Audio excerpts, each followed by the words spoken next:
वज़ीर दाखिला का कहना है कि पीटीआई जनरल सेक्रेटरी का घर बारूद खाना निकला। राना सनाउल्लाह ने मजीद कहा कि पीटीआई अहदेदारों के घर से असलहा बरामद होना खूनी मार्च का सबूत है। सियासत के लिबादे में दहशत गर्दी की साजिश बर्दाश्त नहीं करेंगे। कौम ने देख लिया बेगुनाह पुलिस एहलकार के सीने में लगी गोली कहां से आई। इमरान नियाजी से कहता हूं आइन कानून और अमन का रास्ता अपनाएं। राना सनाउल्लाह का ये पैगाम सामने आया है। वो कहते हैं कि पीटीआई जनरल सेक्रेटरी का घर बारूदखाना निकला।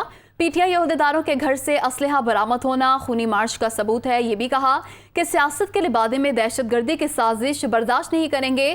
कौम ने देख लिया बेगुनाह पुलिस एहलकार के सीने में लगी गोली कहां से आई। इमरान नियाजी से कहता हूं आइन कानून और अमन का रास्ता अपनाएं।